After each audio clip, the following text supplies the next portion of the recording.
आप सबों का इस YouTube चैनल में स्वागत है। हम लोग पढ़ने जा रहे हैं इकोनॉमिक्स और जैसा कि स्पष्ट है हम लोग अभी क्या पढ़ेंगे। हम लोग पढ़ेंगे अध्याय 1 और अध्याय 1 का चैप्टर का क्या नाम है। चैप्टर का नाम है अर्थव्यवस्था एवं इसके विकास का इतिहास। और चैप्टर है 1 जिसमें हम भारतीय अर्थव्यवस्था की संरचना के बारे में पढ़ेंगे। और मुख्य रूप से जो ये बनाया गया है ये किसके लिए बनाया गया है। यह बनाया गया है लघु उत्तरीय प्रश्न और दीर्घ उत्तरीय प्रश्न को ध्यान में रख करके बनाया गया है। तो चलो हम लोग क्या करते हैं, सबसे पहले प्रश्न की ओर बढ़ते हैं, उसके बाद देखते हैं हमारे लिए क्या क्या है। तो चलो आगे बढ़ते हैं। हम लोग ज़्यादातर क्या करेंगे, पढ़ाई लिखाई पे ध्यान देंगे, बकवास की बातें कम करेंगे। तो देखो सबसे पहला क्वेश्चन क्या है। सबसे पहला क्वेश्चन जो हमारे सामने में है वो हमारे सामने में अर्थव्यवस्था किसे कहते हैं। ये एक बहुत अच्छा सवाल है, अर्थव्यवस्था किसे कहते हैं। तो देखो अर्थ की जब हम बात करते हैं तो हम पैसे की बात करते हैं। तो पैसे की व्यवस्था कहाँ से होगी, तो यही है अर्थव्यवस्था। अगर इसको हम बहुत ही आसान शब्दों में कहें तो हमने समझा दिया अर्थव्यवस्था क्या है। तो चलो इसमें हम समझते हैं। ये लघु उत्तरीय प्रश्न है, तुम लोगों को लिखने के लिए आएगा, इसको यहाँ से यहाँ तक तुम लिख लो और उतार लो। तो चलो इसको हम समझते हैं। तो वो तो हुआ समझने की भाषा जो कि हमने तुमको समझाया, उसी को पूरा 10 क्लास के स्टैंडर्ड के हिसाब से लिखा गया है। कहता है अर्थव्यवस्था वह प्रणाली या संरचना होती है जिसके अंतर्गत विभिन्न प्रकार की आर्थिक गतिविधियां होती है। तो देखो अर्थ मतलब वह पैसा, जब हम पैसा कमाने जाएंगे तो क्या करेंगे, अनेक प्रकार की गतिविधियां होगी। कोई नौकरी करेगा, कोई किसान बनेगा, कोई ड्राइवर बनेगा, ड्राइवर कहे तो छोटा मोटा ड्राइवर नहीं, रेलवे का ड्राइवर बनेगा, है ना, कोई पायलट बनेगा, कोई डॉक्टर बनेगा, कोई इंजीनियर बनेगा। तो ये क्या हुआ, विभिन्न प्रकार का वो सब क्या करेगा, आर्थिक गतिविधियां करेगा। जैसे किसान क्या करेंगे, कृषि करेंगे। उद्योगपति जो कल कारखाने लगाते हैं, उद्योगपति क्या करेंगे, उद्योग संचालित करते हैं। श्रमिक, श्रमिक बोले तो मजदूर, मजदूर क्या करते हैं, कार्य करते हैं। ध्यान रखो जो नौकरी करता है वो भी क्या है, श्रमिक ही है। हर व्यक्ति श्रमिक ही है। शिक्षक क्या करते हैं, शिक्षा देते हैं। वकील क्या करता है, वाद विवाद करते हैं कोर्ट में। व्यापारी क्या करेंगे, व्यापार करते हैं। और परिवहन के माध्यम से, परिवहन बोले तो सामान को एक स्थान से दूसरे स्थान तक का ले जाने की क्रिया, और सामान को एक स्थान से दूसरे स्थान पर पहुंचाया जाता है। तो ये सारी क्रियाएं जो है, ये सारी क्रियाएं क्या होती है, अर्थव्यवस्था के अंतर्गत आती है। ये सभी आर्थिक क्रियाएं होती है, इन सभी को संयुक्त रूप से अर्थव्यवस्था कहा जाता है। अर्थव्यवस्था के दो मुख्य फायदे होते हैं। अब देखो हम फायदा की बात कर रहे हैं, हम किसकी बात कर रहे हैं, हम फायदा की बात कर रहे हैं। तो पहला फायदा क्या है, कहता है यह लोगों की आवश्यकताओं की पूर्ति करता है। अब देखो ये क्या हुआ, अर्थव्यवस्था हुआ। तुम अभी क्या कर रहे हो, पढ़ रहे हो यूट्यूब के माध्यम से, इंटरनेट के माध्यम से। तो ये भी अर्थव्यवस्था का ये क्या है, एक प्रकार का भाग है। अब देखो तुमने रिचार्ज किया, रिचार्ज करने के दौरान क्या हुआ, जियो कंपनी को डायरेक्ट पैसा किया। तुमने लोकल स्टोर से उसको खरीदा, जियो के इंजीनियर्स हैं। उसके बाद बड़े बड़े टावर्स हैं। तो ये सारा का सारा क्या हुआ, एक अर्थव्यवस्था का भाग है। तुमने लैपटॉप खरीदा होगा या मोबाइल खरीदा होगा। हमने पढ़ाने के लिए क्या किया, इस स्क्रीन को खरीदा, कैमरा खरीदा, और एक लैपटॉप पे खरीद के पीपीटी बनाया। पीपीटी बनाने के लिए मुझे कुछ लोगों की हेल्प लेनी पड़ी, मुझे उसे पैसा देना पड़ा। तो ये सारा का सारा क्या है, ये सारा का सारा अर्थव्यवस्था है। तो ये हुआ इसका पहला फायदा, सब लोगों को रोजगार मिला। दूसरा फायदा क्या है, यह लोगों को रोजगार प्रदान करता है। मैंने दो बात बताया ना, तुम मेरे सामने नहीं बैठे हुए हो लेकिन मैं तुम लोगों को पढ़ा रहा हूँ। तो ये क्या हुआ, दो फायदा हुआ, तुम्हारी आवश्यकता की पूर्ति हो गई, तुम्हें पढ़ना था और मुझे पढ़ाना था। और दूसरा क्या हुआ, यह लोगों को रोजगार देता है। अभी मान लो हम तुमको पढ़ा रहे हैं तो ये मेरे लिए क्या हुआ, रोजगार हुआ। तुम जब पढ़ के रोजगार करोगे तो ये भविष्य का रोजगार हुआ। खरीदने से पूर्व ये खरीदा गया स्क्रीन, स्क्रीन को किसी ने बनाया होगा तो उसको रोजगार मिला। तो इसी प्रकार से इसके दो पहलू होते हैं। तो क्लियर हो गया। अब हम लोग आगे बढ़ते हैं, देखते हैं हमारा प्रश्न नंबर 2 क्या है। तो हमारा प्रश्न नंबर 2 है मिश्रित अर्थव्यवस्था क्या है। देखो हमारी जो देश की अर्थव्यवस्था है ना, ये मिश्रित अर्थव्यवस्था, यहाँ सब कुछ क्या है, मिला जुला हुआ है। तो देखते हैं क्या है। कहता है देखो मिश्रित अर्थव्यवस्था एक ऐसी अर्थव्यवस्था होती है जिसमें पूंजीवादी और समाजवादी दोनों प्रकार की अर्थव्यवस्थाओं के तत्व मिले होते हैं। तो यहाँ पे दो टर्म आया, मजेदार चीज है। पहला क्या है? पूंजीवादी, और दूसरा क्या है? समाजवादी। समाजवादी के तो साम्यवादी को, दोनों चीज क्या है? सेम ही है। ऐसे यहाँ साम्यवादी होता तो ज्यादा अच्छा होता। पूंजीवादी की जब हम बात करते हैं तो हम बात करते हैं अमेरिका की बात करते हैं, और जब हम साम्यवादी की बात करते हैं तो हम किसकी बात करते हैं? हम रूस की बात करते हैं। अब देखो अमेरिका के राष्ट्रपति बने कौन बने? डोनाल्ड ट्रंप बने। वो क्या किए? अभी जो है मुकेश अंबानी हमारे देश के जो सबसे अमीर आदमी है वो उनसे मिलने गए थे। जब उनका इनॉग्रेशन हुआ तो उनसे मिलने गए थे, तो उनसे वहाँ जो खाना खाने के लिए वो बैठे, जो डिनर था उसकी टिकट को उनको खरीदना पड़ा। तो यही है पूंजीवादी। क्या ऐसा होता है कि हम किसी को निमंत्रण देते हैं तो वो निमंत्रण पत्र हमारा खरीदता है? नहीं, वो कोई हमारा निमंत्रण पत्र नहीं खरीदता है। हम निमंत्रण देते हैं, वो हमारे यहाँ खाता है, अगर उसको कुछ इच्छा होती है तो वो कोई गिफ्ट देता है। लेकिन यह एक ऐसा आमंत्रण था जिसमें पहले ही टिकट को खरीदना पड़ा, यानी पूरी तरह से ये पूंजी की बात है। खाने के लिए भी आपको टिकट खरीदना पड़ेगा। साम्यवादी कहो तो ये समाजवादी नहीं, यहाँ साम्यवादी लिखो। साम्यवादी का मतलब हुआ सब चीज सरकार का है। अब इसका मतलब हुआ जैसे मान लो सारी जमीन सरकार की है, तो कुछ ऐसा भी होगा कोई काम नहीं भी करेगा तो भी उसको खाना मिलेगा। लेकिन कहता है कि पूंजीवादी में क्या होता, सॉरी मिश्रित में क्या होता है, इसमें दोनों प्रकार की अर्थव्यवस्थाओं के तत्व मिले होते हैं। इसमें उत्पादन के कुछ साधनों की स्वामित्व सरकार और निजी व्यक्तियों दोनों के पास होती है। इसका बेस्ट एग्जाम्पल है बैंक। हम एसबीआई बैंक का उदाहरण लेते हैं और यूको बैंक का उदाहरण लेते हैं जिसमें मैं नौकरी करता हूँ। ठीक है, एसबीआई में क्या है, सरकार का स्वामित्व जो है 50% से ज़्यादा है और कुछ निजी भागीदारी भी है। देखो ये जो बैंक है एसबीआई, जिसको हम सरकारी बैंक कह रहे हैं, इसमें दोनों आदमी है, सरकार भी है और निजी आदमी भी है। सरकार का स्वामित्व ज़्यादा है तो ये सरकारी है, और सरकार का भागीदारी अगर कम हो जाएगा तो ये पूंजीपति हो जाएगा। बेस्ट एग्जाम्पल लो स्कूल। हमारे यहाँ क्या है, सरकारी स्कूल भी है और निजी स्कूल भी है। तो इसलिए ये क्या है, हमारी मिश्रित अर्थव्यवस्था है। स्कूल से समझो, तुम अभी बिहार बोर्ड के लिए ये बन रहा है तो ये सरकारी बच्चों के लिए, सीबीएसई के लिए जब बनेगा तो प्राइवेट, यानी दोनों के लिए। भारत में इसी प्रकार की अर्थव्यवस्था है ना, सरकारी स्कूल भी है और प्राइवेट स्कूल भी है। इसे पूंजीवाद और समाजवाद के बीच का माध्यम माना जाता है, क्योंकि दोनों चीज है। निजी व्यक्ति अपने लाभ के लिए उद्योग संचालित करते हैं। अब जो निजी स्कूल है वहां पर जो किताब का दाम 300 होता है वो 3000 में बिकता है, और आप कहीं और से नहीं खरीद सकते हैं, उस स्कूल के से ही खरीद सकते हैं। तो ये निजी लाभ के लिए संचालित होता है, जबकि सरकार जनहित में उद्योग संचालित करती है। ये जो सरकारी स्कूल है ये जनहित में है, किताबें भी यहाँ क्या है, फ्री में है। तो तुम समझ गया, हमने प्रश्न 1 और प्रश्न 2 को पढ़ लिया, तो क्लियर हो गया। अब हम चलते हैं प्रश्न 3 की ओर। अब हम किधर चलते हैं, प्रश्न 3 की ओर। कहता है सतत विकास क्या है। देखो विकास यानी आगे बढ़ना। अभी देखो ये भी क्या है, सतत विकास हो रहा है। हमने प्रश्न 1 पढ़ा और प्रश्न 2 पढ़ा और प्रश्न 3 पढ़ रहे हैं और लगातार पढ़ रहे हैं। ऐसा नहीं है प्रश्न 1 हमने पढ़ा उसके बाद हम खेलने चले गए। तो ये सतत मतलब लगातार, सतत मतलब लगातार, तो ऐसा विकास जो लगातार हो। तो चलो इसको देखते हैं। कहता है सभ्यता के विकास के कारण प्रकृति से प्राप्त संसाधनों का उपयोग बढ़ गया है।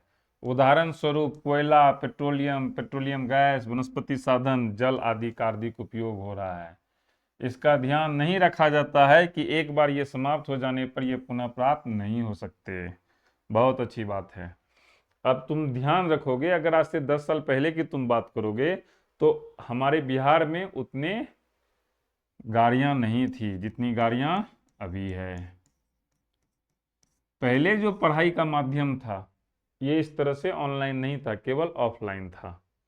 तो क्या हुआ, जो ये जो विकास हुआ तो हमारा जो प्रकृति से प्राप्त संसाधन उसका उपयोग बढ़ गया। अब इस बोर्ड को चलाने के लिए हमको बिजली चाहिए, कैमरा चाहिए, बिजली चाहिए। बिजली किससे बन रही है, तो कोयला से बन रही है, ठीक है, डीजल से बन रहा है। तो कहता है इसका क्या हुआ, खपत बढ़ गया और इसका उपयोग क्या हुआ, अधिक हो रहा है।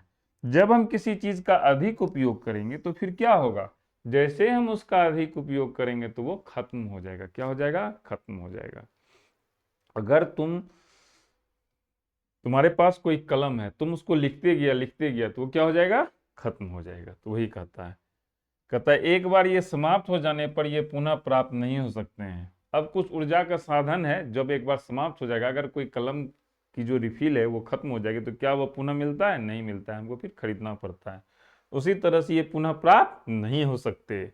दूसरा चीज क्या होता है, इसके उपयोग से पर्यावरण क्या होता है, प्रदूषित होता है। गाड़ियां चलती है उससे क्या निकलता है, धुआं निकलता है। क्या निकलता है, धुआं निकलता है।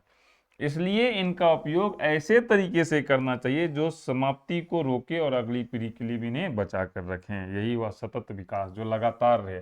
अब देखो विकास हो रहा है, क्या हो रहा है, विकास हो रहा है। अगर हम बिजली डीजल को नहीं बचाएंगे तो क्या मैं कल वीडियो बना पाऊंगा, नहीं बना पाऊंगा। अगर सरकार जो एक ही दिन पूरे खपत कर देगी कोयला का, तो ऐसा क्या होगा, चलते चलते एक समय समाप्त हो जाएगा। यानी सतत ये जो लगातार है ये क्या होगा, रुक जाएगा। ये क्या होगा, रुक जाएगा। तो वही ये कह रहा है कि हमको इसकी समाप्ति को रोकना है। सतत मतलब लगातार रखना है।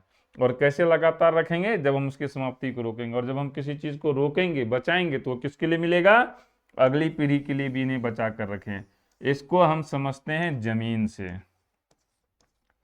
अगर तुम्हारे पिता सारी जमीन को बेच करके खा जाएं तो क्या तुम्हारे लिए कुछ बचेगा, कुछ नहीं बचेगा। तो यही चीज है, अगली पीढ़ी के लिए उसको क्या करता है, बचा के रखना पड़ता है। तो यहाँ हमें क्या करना होगा, अगली पीढ़ी के लिए बचा कर रखना पड़ेगा। इसका मतलब है वर्तमान में विकास ना रुके। कहने का मतलब है विकास रुके भी नहीं और भविष्य में भी इसका विकास निरंतर होता रहे।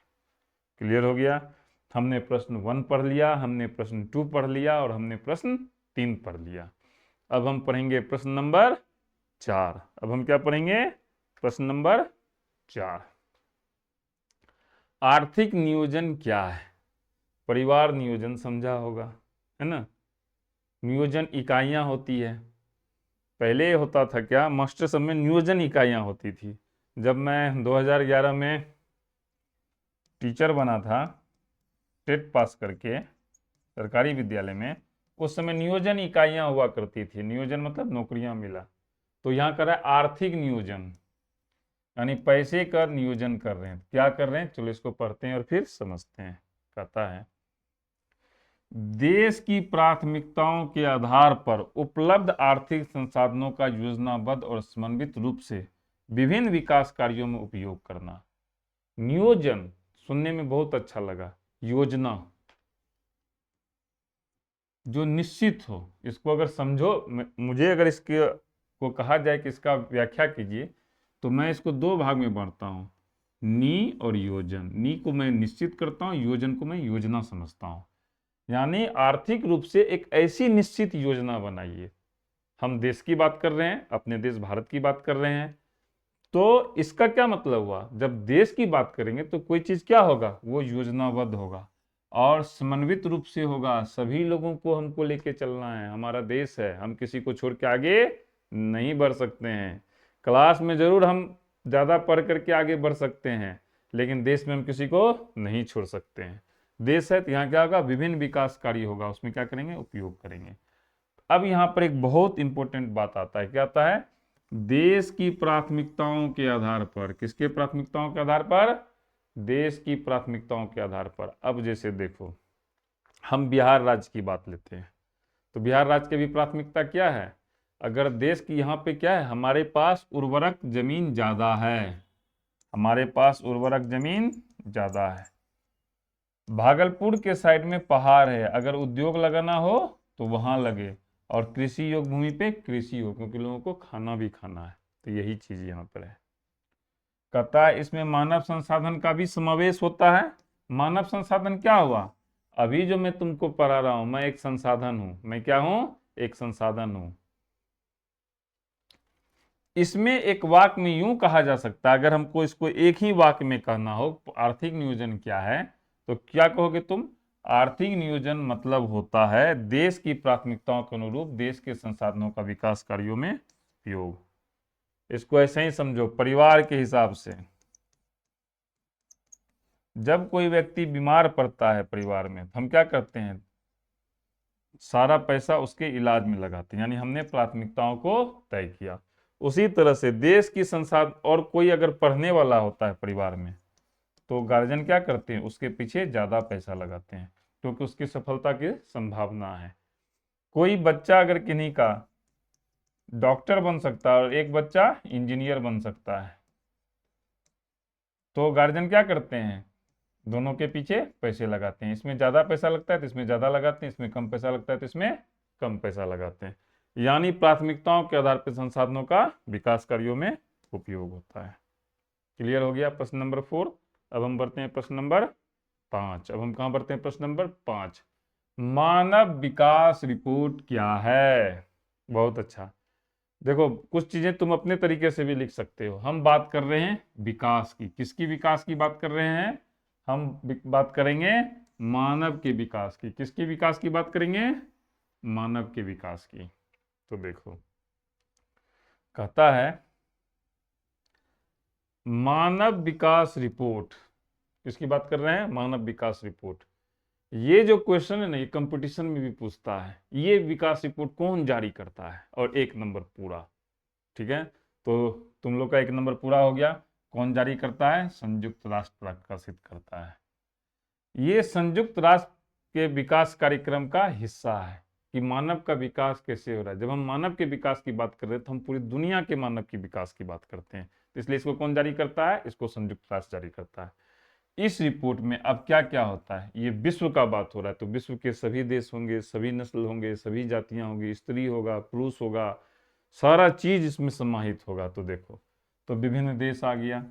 ठीक है, अब किस देश की, खास करके जो विकासशील देश है उसका तुलनात्मक शैक्षिक स्तर, अभी जो तुम लोग पढ़ते हो मैट्रिक के परीक्षा में कितना आता है, 10,000 रुपया आता है फर्स्ट डिवीजन करने पे।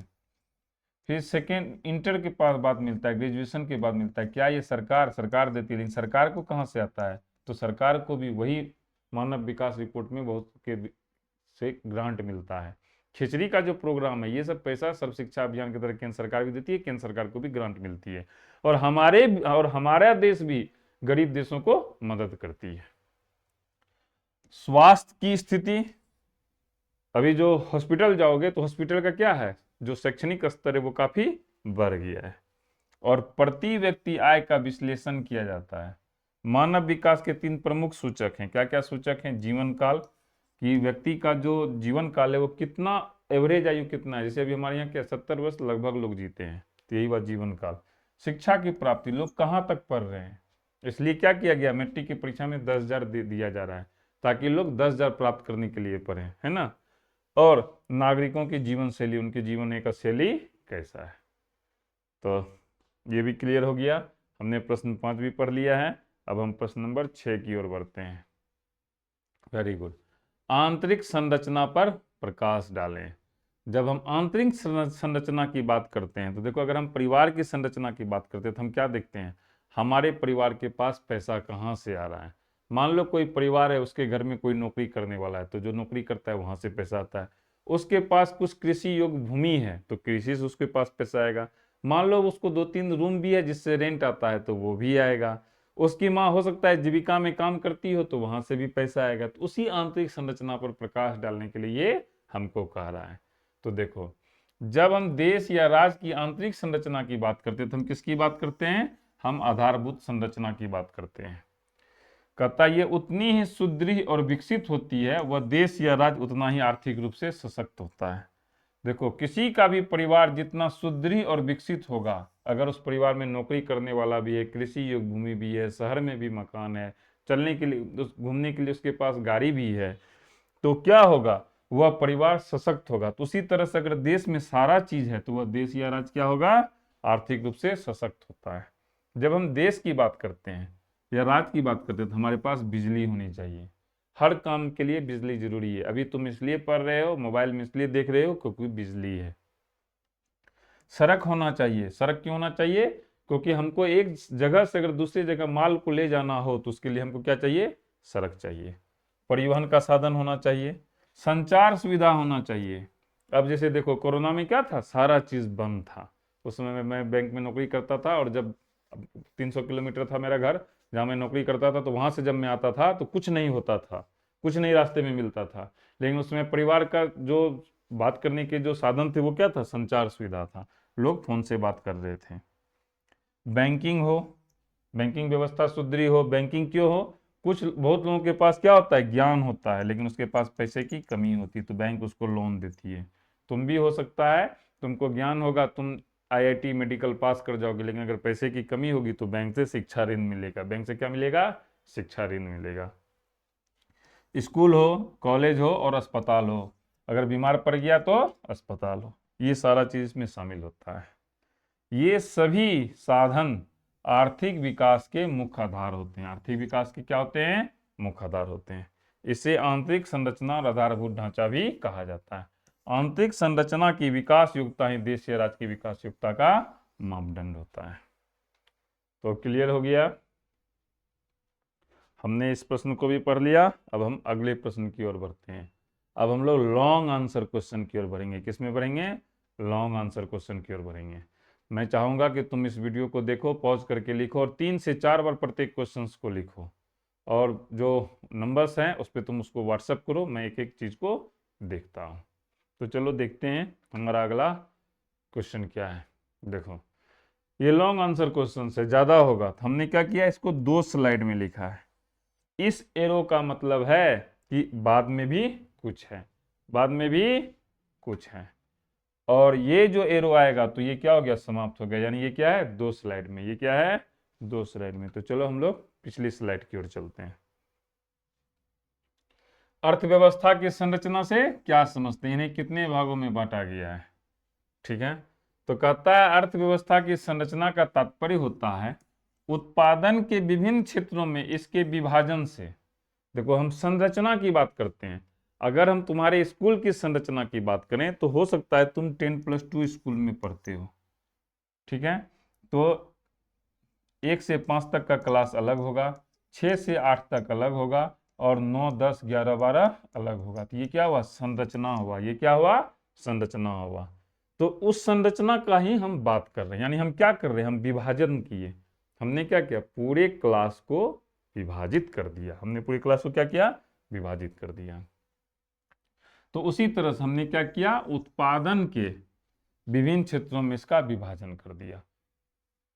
अर्थव्यवस्था में विभिन्न प्रकार की आर्थिक गतिविधियां होती है, जैसे कृषि उद्योग। कृषि से क्या हुआ, अन्न का उत्पादन हुआ। उद्योग से अलग अलग प्रकार की चीजों का उत्पादन हुआ। जैसे अभी पूर्णिया के बगल में क्या है, इथेनॉल फैक्ट्री है, इथेनॉल का उत्पादन होगा। कहीं पे प्लास्टिक की फैक्ट्री है तो प्लास्टिक का उत्पादन होगा। इन सभी चीजों को व्यापार, अब हमारा जो मुजफ्फरपुर है, भागलपुर है, पटना है, ये सब क्या है, व्यापार का एक बहुत बड़ा केंद्र है। बैंकिंग, बीमा, परिवहन, संचार, इन्हें मुख्य रूप से 3 क्षेत्रों में विभाजित किया गया। अगर हम इन 3 चीजों को बांटे तो ये 3 चीज में, पहला क्या है, प्राथमिक, दूसरा क्या है, द्वितीयक, और तीसरा क्या है, तृतीयक क्षेत्र। तृतीयक क्षेत्र को हम सेवा क्षेत्र भी कहते हैं। इसको अब समझते हैं प्राथमिक क्या है। हम प्राथमिक विद्यालय से में टीचर थे। हम क्या थे, जब मैंने शिक्षक की नौकरी प्राप्त की थी तो मैं प्राथमिक विद्यालय में था। यानी शुरुआत कहाँ से होती है पढ़ाई की, प्राथमिक से होती है, यानी जिसे हम इग्नोर नहीं कर सकते। फिर हम जाते हैं 8, 9, 10 यानी द्वितीयक। उसके बाद हमको क्या जरूरी है, और फिर हुआ तो कॉलेज भी जाते हैं, दैट इज तृतीयक। और तृतीयक क्षेत्र को ही हम सेवा क्षेत्र भी कहते हैं। तो चलो इसको आगे हम देखते हैं कहाँ है, उससे समझते हैं। पता है प्राथमिक क्षेत्र, इसमें मुख्य रूप से क्या आता है, कृषि आता है। प्रत्येक व्यक्ति के लिए खाना जरूरी है।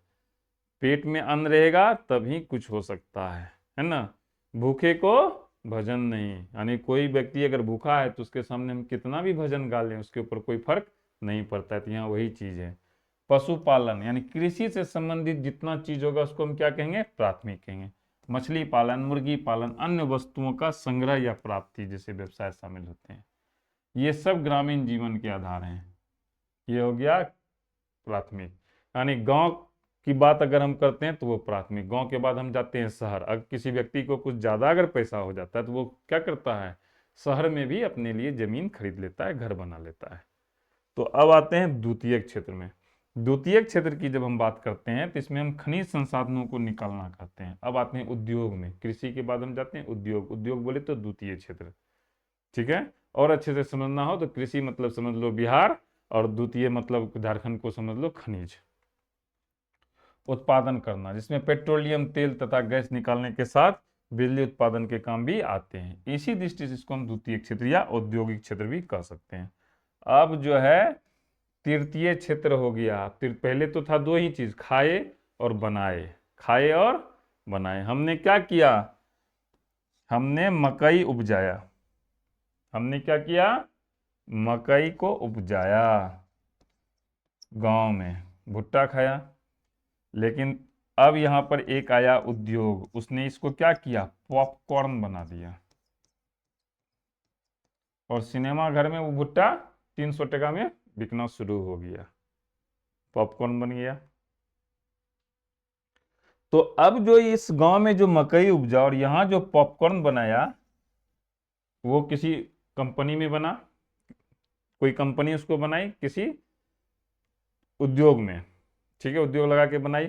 अब इसको बेचना है हमको सिनेमा घर में। तो ये जो बेचने की प्रक्रिया है सिनेमा घर में, कि लोग टिकट खरीदेंगे और पॉपकॉर्न बैठ के खाते हुए सिनेमा देखेंगे, उसी को हम सेवा क्षेत्र कहते हैं, उसी को हम सेवा क्षेत्र कहते हैं। तो तृतीय क्षेत्र, जिसको टर्टाई सेक्टर भी कहते हैं, तृतीय क्षेत्र को हम सेवा क्षेत्र भी कहते हैं। इसमें कौन आता है, बैंकिंग, यानी जिसमें हम सेवा करते हैं। जैसे अभी जो हम तुम लोग को पढ़ा रहे हैं, ये एक प्रकार का सर्विस है, हम तुमको सेवा दे रहे हैं। हम ना कुछ उपजा रहे हैं और कुछ ना बना रहे हैं, तो वो क्या हो गया, सेवा क्षेत्र हो गया। जैसे बैंकिंग, बैंकिंग क्या हुआ, सेवा क्षेत्र हो गया, जिसमें मैं हूँ। बीमा, परिवहन, ये सब क्या हुआ, व्यापार या नौकरी, ये सब क्या हो गया, तृतीय क्षेत्र आया। यही देखो, अध्यापक जो विद्यालय में पढ़ाते हैं वो भी क्या है, सेवा क्षेत्र में आते हैं। तो ये था पहला क्वेश्चन, ये यहाँ समाप्त हो गया, ये 2 स्लाइड में है प्रश्न, इसलिए प्रश्न 1 भी है, क्लियर हो गया। अब हम बढ़ते हैं प्रश्न 2 की ओर। अब हम किधर बढ़ते हैं, प्रश्न 2 की ओर बढ़ते हैं। आर्थिक विकास क्या है, आर्थिक विकास तथा आर्थिक वृद्धि में अंतर बतावें। बहुत अच्छा बात, विकास और आर्थिक वृद्धि में अंतर की बात करते हैं। तो सबसे पहले हम विकास समझ लेते हैं, फिर हम उसका अंतर देखेंगे। तो देखो, आर्थिक विकास का अर्थ समझना सीधा साधा नहीं है, क्योंकि इस विषय पर विद्वानों के बीच बहुत अधिक मतभेद है। किसी चीज में अगर वृद्धि होती है, जैसे तुम पढ़ रहे हो, तुम क्या कर रहे हो, पढ़ रहे हो, तुमको नंबर ज्यादा आ गया। अभी क्या है, प्रत्येक व्यक्ति को 60% आ रहे हैं, फर्स्ट डिवीजन पास करना काफी आसान है। मैं जब देखता हूँ, मैं जब घूमता हूँ, तो मैं देखता हूँ हर एक कोचिंग के पास उनके बोर्ड लगे हुए होते हैं, और 10 बच्चे ऐसे होते हैं जिन्होंने 90% से ज़्यादा मार्क्स प्राप्त किया है। हर गांव में 3-4 कोचिंग है, और 3-4 कोचिंग के पास ऐसा एडवर्टीजमेंट है। मैं लगभग बिहार घुमा हूँ, उत्तर बिहार, वहाँ पे मैंने ऐसा देखा है। तो ये हुआ मार्क्स की वृद्धि। तो क्या ये विकास है, इसी चीज़ को हम समझेंगे, इसी चीज़ को हम समझेंगे। तो कहता है इसकी कोई एक सार्वभौमिक परिभाषा देना कठिन है, हालांकि यह निश्चित है कि आर्थिक विकास केवल आर्थिक नियोजन के माध्यम से ही संभव होता है। तो अब 3-4 लोग हैं, उसका बात को लिख देना है। प्रोफेसर टोस्टोव के अनुसार आर्थिक विकास एक और श्रम शक्ति की वृद्धि की दर और दूसरी ओर जनसंख्या में वृद्धि के बीच का संबंध है। समझो इसको, कहता है श्रम शक्ति यानी मानव, ये जो मजदूर है, हम लोग जो काम करते हैं, ये जो श्रम शक्ति में जो वृद्धि की दर होती है और जनसंख्या की वृद्धि के बीच का संबंध को ही हम आर्थिक विकास कहते हैं। इनका कहना है अगर ज्यादा व्यक्ति, अगर किसी समाज में 10 व्यक्ति हैं, ठीक है, और 2 ही व्यक्ति काम कर रहे हैं, देखो ये ऐसा कर रहे हैं कि कोई गांव है, कोई क्या है, गांव है, वहां पे 5 व्यक्ति है, 3 काम कर रहा है, 3 क्या कर रहा है, काम कर रहा है। 10 साल बाद यहाँ क्या हो गया, 15 व्यक्ति हो गया। तो उस हिसाब से यहाँ पे 10 या 12 व्यक्ति होना चाहिए। अगर ये घट के 1 हो गया तो वृद्धि नहीं है। देश या राज्य में उपलब्ध संपूर्ण श्रम शक्ति को उपयोग में लाने योग नियोजन को आर्थिक विकास कहते हैं। क्लियर हो गया। अब आगे बढ़ते हैं दूसरा सवाल की ओर। अब यहां पर हम क्या करेंगे, दोनों के बीच क्या कहता है, अंतर बताने के लिए। तो कहता है दोनों में कोई विशेष भेद नहीं है। अगर कोई विद्यार्थी को 70% मार्क्स इस बार आया और अगला बार उसको 90 नंबर आ गया, तो वृद्धि हुआ, वृद्धि को ही हम क्या कहेंगे, विकास कहेंगे। तो इसलिए कहता है इसमें कोई ज्यादा अंतर नहीं है, दोनों एक दूसरे के स्थान पर प्रयोग होते हैं। आप आर्थिक विकास भी कर सकते हैं और आर्थिक वृद्धि भी कर सकते हैं। इसके अलावा आर्थिक प्रगति भी होती है जो इन दोनों के लिए प्रयोग होती है। हालांकि यदि हम मेडिसन के अनुसार ध्यान दें तो आर्थिक विकास और आर्थिक वृद्धि में थोड़ा भेद भी देखा गया। एक और विद्वान था, वो कहा नहीं, दोनों अलग अलग चीजें, दोनों क्या है, अलग अलग चीजें। कहा 90% मार्क्स इसलिए आ रहा है क्योंकि ऑब्जेक्टिव क्वेश्चन पूछा जा रहा है, क्योंकि ऑब्जेक्टिव क्वेश्चन पूछा जा रहा है, तो विकास नहीं हो रहा है, विकास नहीं हो रहा है। तो उन्होंने कहा दोनों में क्या है, अंतर है। कहता है जब विकासशील देश में आय का स्तर बढ़ता है और संपूर्ण श्रम शक्ति को नियोजित कर दिया जाता है तो इसे आर्थिक विकास कहते हैं। जैसे हमारा देश है, भारत है, चलो भारत का उदाहरण ले लिए। कहता है सब व्यक्ति का आय बढ़ गया, सब कमाने लगा, आज 10,000 कमा रहा था, परसों 20,000 कमा लिया, ठीक है। और जितनी भी श्रम शक्ति और जितने भी लोग हैं, हमने सबको नौकरी दे दी, हमने सबको कोई ना कोई काम दे दिया, तो हम इसको आर्थिक विकास कहेंगे। ये हुआ विकासशील देश। अब कहता है विकसित देश की बात करते हैं, अमेरिका की बात। अगर वहां बढ़ते हुए आय के स्तर को आर्थिक वृद्धि कहा जाता है, क्योंकि वहां सभी लोगों को रोजगार मिला हुआ है, तो वहां विकास नहीं हो सकता है। अब इसको और अच्छे तरीके से समझो। एक परिवार है, उसमें 10 लोग हैं, 10 लोग को कोई न कोई रोजगार हो गया। और अच्छे से समझाते हैं। एक परिवार है, क्या है, परिवार है। परिवार में 10 लोग हैं, जिसमें से 5 को नौकरी है और 5 अभी बेरोजगार बैठा हुआ है। ये 5 भी क्या हुआ, समय के साथ कोई न कोई रोजगार मिल गया, तो ये आर्थिक विकास हो गया। अब ऐसा स्थिति आया कि 10 लोग को रोजगार मिल गया 1 साल आने के बाद। अब क्या होगा, जब सबको रोजगार मिल जाएगा तो ज्यादा से ज्यादा क्या होगा, उसके आय में वृद्धि होगी, तो उसको हम आर्थिक वृद्धि कहते हैं। यही चीज ये कहता है। तो प्रश्न नंबर 2 भी क्लियर हो गया। अब हम बढ़ते हैं प्रश्न नंबर 3 की ओर। करता आर्थिक विकास की माप कुछ सूचकांकों के द्वारा करें। करता आर्थिक विकास की माप की बात करें कुछ सूचकांकों के द्वारा करें। कहता है कुछ सूचकांक निम्नलिखित हो सकते हैं। पहला, राष्ट्रीय आय, मतलब भारत की आय, पूरे देश की आय। प्रति व्यक्ति आय, मेरी आय, तुम्हारे पिताजी की आय या तुम्हारी आय। मानव विकास सूचकांक कि नहीं, सभी मानव का विकास हो रहा है, उसका शिक्षा का भी स्तर बढ़ रहा है, उसका जीवन शैली का भी स्तर बढ़ रहा है, बैंकिंग भी है, अस्पताल भी है, सारा चीज। उपभोक्ता भी है, यानी वो खर्चा बहुत कर रहा है। अब देखो इसको ऐसे समझो, गांव में कोई व्यक्ति है, उसके पास बहुत पैसा वो कमा रहा है, लेकिन वो जो कमा रहा है क्या हमको पता है, नहीं पता है। अगर कोई ज्यादा खर्चा कर रहा है, भले वो कर्जे में है, तो हम उसको अमीर मानते हैं, दैट इज उपभोक्ता हुए, यानी बहुत खर्चा कर रहा है, खर्चा करने वाला। एक हुआ कमाने वाला और एक हुआ खर्चा करने वाला, यानी कमाने वाले से भी हम देखेंगे और खर्चा करने वाले से भी। तो चलो सबसे पहला क्या है हमारे लिए, सबसे पहला है हमारे लिए राष्ट्रीय आय, नेशनल आय को पढ़ते हैं। कहता है आर्थिक विकास का एक मुख्य सूचक है राष्ट्रीय, मतलब देश की आय। तो यह देश या राज्य में एक वर्ष के दौरान उत्पादित सभी वस्तुओं और सेवाओं का मूल्य होता है। एक साल में अपने देश में जितना भी सामान बना या जो भी चीज हमने उपजाया, ठीक है, उन सभी चीज के मूल्य को अगर जोड़ देंगे तो उसको हम राष्ट्रीय आय कहेंगे। उदाहरण के लिए, कितना कृषि से उपजाए, कितना हम सामान बनाए, सबको पैसा में तोल रहे हैं। हमने क्या किया, हमने मकई उपजाया तो उसका कितना पैसा हुआ। हमने क्या किया, इथेनॉल बनाया तो उसका कितना मूल्य है। हमने कितना व्यापार किया, मकई को जो बेचा एक स्थान से दूसरे व्यक्ति को दिया तो उस कितना का हमने बेचा। बैंकिंग, हम जो बैंक में पैसा उसका लेन देन कर रहे हैं वो कितना है। बीमा, परिवहन, संचार, सभी को अगर हम पैसा में जोड़ दें तो उसको हम क्या कहते हैं, नेशनल आय कहते हैं। इसको 3 क्षेत्र में बांटा गया। किसमें बांटा गया, 3 क्षेत्र में। पहला प्राथमिक, द्वितीयक और तृतीयक, और तृतीय क्षेत्र को हम सेवा क्षेत्र भी कहते हैं। तो हमने राष्ट्रीय आय के बारे में पढ़ लिया। अब हम पढ़ेंगे प्रति व्यक्ति आय। अब हम क्या पढ़ेंगे, प्रति व्यक्ति आय। अब हम क्या किए, प्राथमिक क्षेत्र में आते हैं। प्राथमिक क्षेत्र, प्राथमिक क्षेत्र में मुख्यतः कृषि आती है, पढ़े हुए हैं। उसी बात को दोबारा लिख दिए हैं 1 से 3 तक, जिसको कि हम पढ़े हुए हैं। तो यही सूचकांक था जिसको कि हमने क्लियर कर लिया। तो हमने क्या किया, राष्ट्रीय आय के आधार पर आर्थिक विकास के माप को देख लिया। इसको हम पढ़े हुए हैं, पिछला जो वीडियो है इस सेम चीज है, उसी को दोबारा लिखा गया, तो इसको हम फिर से नहीं देखेंगे। तो हमने प्रश्न 3 भी पढ़ दिया। अब हम चलते हैं प्रश्न नंबर 4 की ओर। बिहार के आर्थिक पिछड़ेपन का क्या कारण है। एक समय था जब हमने पूरी दुनिया को दृष्टि दी, भगवान बुद्ध भी यहीं हुए, भगवान महावीर भी यहीं हुए, गणतंत्र जो लिच्छियों के यहाँ था वो भी हमारे यहाँ ही हुए। सम्राट अशोक हमारे यहाँ हुए, सब चीज हमारे वहाँ, उसके बाद भी आज हम पिछड़ गए हैं। तो उसका कारण क्या है? समय के साथ अगर हम नहीं पढ़ेंगे तो तुम भी पिछड़ जाओगे। तो वही चीज है। पहला है जनसंख्या की अनियंत्रित वृद्धि। किसी घर में एक ही व्यक्ति कमाने वाला है और उस घर में 20 व्यक्ति हो जाएं, बच्चे पैदा होते चले जाए, तो जनसंख्या को अनियंत्रित वृद्धि हो गई। क्या होगा? खाने का दिक्कत हो जाएगा। तो बिहार की जनसंख्या निरंतर बढ़ रही है, जिससे संसाधनों पर क्या हो रहा है? बहुत दबाव पड़ रहा है।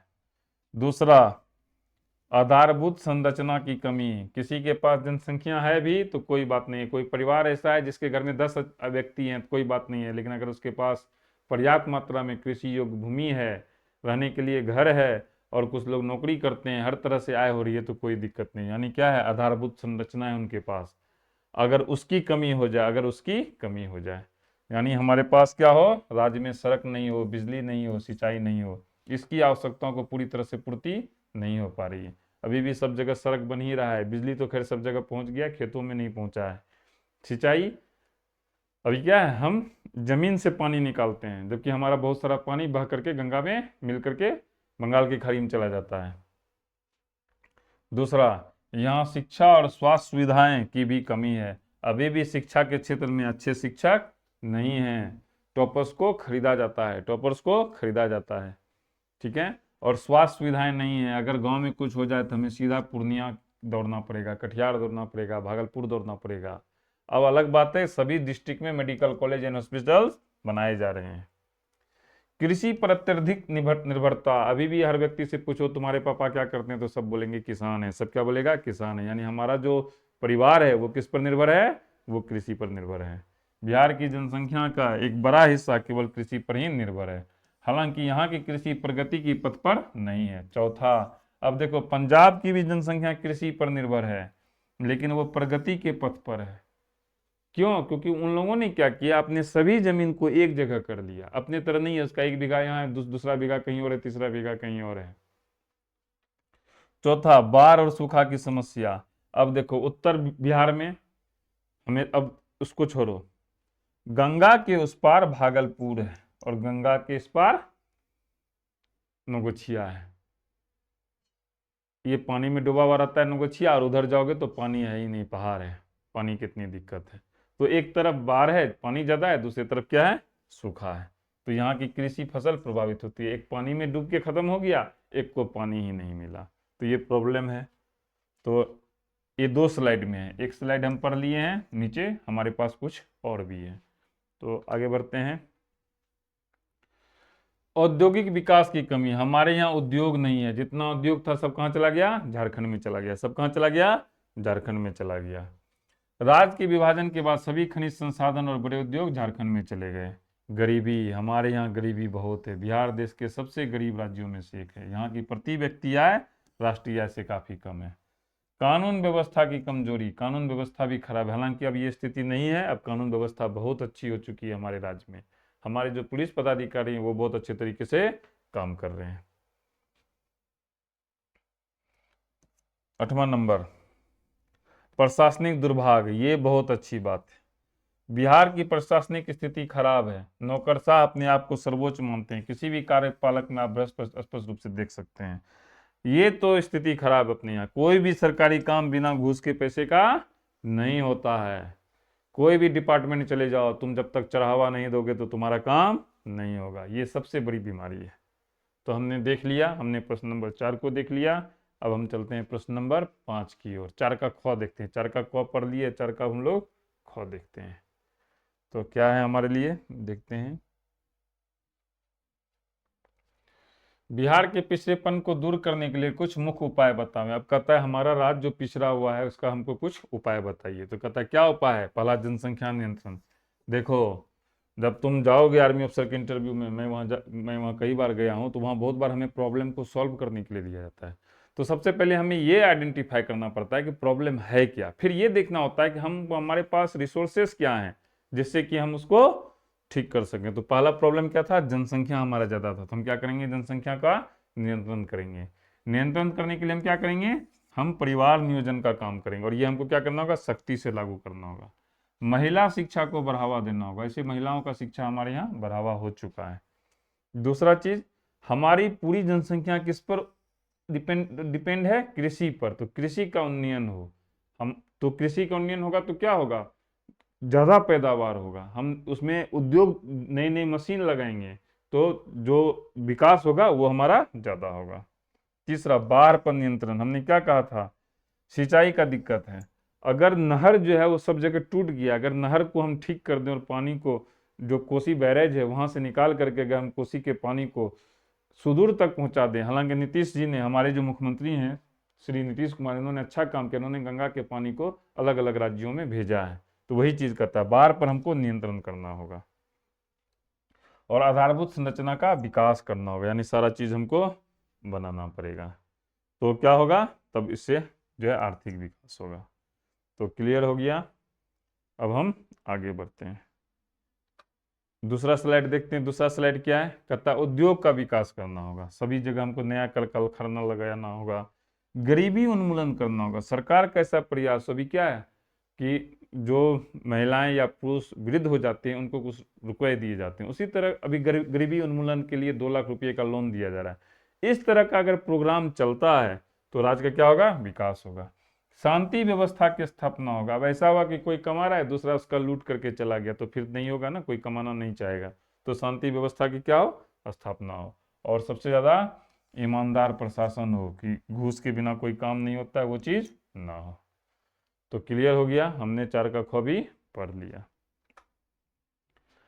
अब समाप्त हो गया। ये है asanbiharboard.co.in पे जाओ, वहां पर टेस्ट दो, वहां पे नंबर्स है, मेल है, हमको भेजो, मैं एक एक चीज को चेक करता हूँ। मेरा ये उद्देश्य है कि तुम लोग 10 पास करते करते नौकरी प्राप्त करो, डॉक्टर्स बनो, इंजीनियर्स बनो, देश को दिशा दिखाओ, क्योंकि देश का भविष्य अब तुम लोगों के हाथ में है। जिन्होंने पढ़ लिया उसकी कहानी खत्म हो चुकी है, मुझे जो करना था मैं कर चुका हूँ। अब मेरा विकास नहीं होगा। वेरी गुड, बहुत अच्छा शब्द है यहाँ पे। अभी हमने पढ़ा था आर्थिक विकास और आर्थिक वृद्धि। मेरा जो आर्थिक विकास होना था वो हो गया है, अब मेरी केवल वृद्धि हो रही है और तुम लोगों का विकास होना बाकी है। मैंने पढ़ाई की और नौकरी प्राप्त कर ली और अब मेरे एज खत्म हो चुके हैं, तो अब मैं विकास नहीं कर सकता हूँ। अब मेरी नौकरी में क्या होता है? हर 1 साल के बाद कुछ रुपयों का इजाफा हो जाता है, यानी वृद्धि होती है। क्या होती है? वृद्धि होती है। तो वेरी गुड। तो ईश्वर तुम लोग को सफलता प्रदान करे। धन्यवाद।